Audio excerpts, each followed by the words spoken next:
Senior IAS అధికారిని స్మితా సబర్వాల్ పై వేటు పడింది. పర్యాటక శాఖ ముఖ్య కార్యదర్శిగా మిస్ వరల్డ్ పోటీలకు సన్నాహాలు చేస్తున్న ఆమెను ప్రభుత్వం పాత స్థానానికి బదిలీ చేసింది. ఆర్థిక సంఘం సభ్య కార్యదర్శిగా నియమించింది. తెలంగాణలో భారీగా ఐఏఎస్ అధికారులు బదిలీ అయ్యారు. కంచెగచ్చిబౌలి భూముల వివాదంపై స్మితా సబర్వాల్ ప్రభుత్వానికి వ్యతిరేకంగా పోస్టు చేయడం ఇటీవల చర్చనీయాంశమైంది. దీనిపై వివరణ ఇవ్వాలంటూ గచ్చిబౌలి పోలీసులు నోటీసులు కూడా ఇచ్చారు. అప్పటి నుంచే స్మితా బదిలీ తప్పనిసరి అనే ప్రచారం జరిగింది. తాజా నిర్ణయంతో ప్రభుత్వం ప్రతిష్టాత్మకంగా నిర్వహించనున్న ప్రపంచ సుందరి పోటీల బాధ్యత నుంచి స్మితా సబర్వాల్ ను తప్పించినట్లయింది.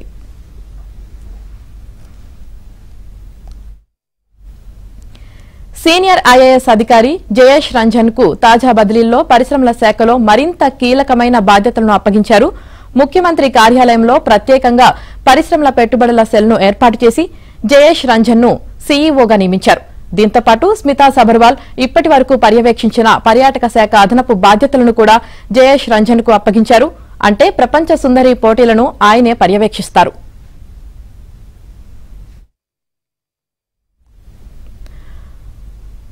పురపాలక పాలన, పట్టణాభివృద్ది ముఖ్య కార్యదర్శిగా ఉన్న దానా కిషోర్ కార్మిక శాఖకు బదిలీ అవ్వగా ఆ స్థానంలో ఉన్న సంజయ్ కుమార్ ను పరిశ్రమలు, వాణిజ్య శాఖ ముఖ్య కార్యదర్శిగా నియమించారు. గవర్నర్ కార్యాలయ ముఖ్య కార్యదర్శిగా కూడా దానా కిషోర్ కు అదనపు బాధ్యతలను అప్పగించారు. పాఠశాల విద్యా సంచాలకుడిగా ఈవీ నరసింహారెడ్డిని పరిశ్రమల పెట్టుబడుల సెల్ కు అదనపు సీఈఓగా బదిలీ చేశారు.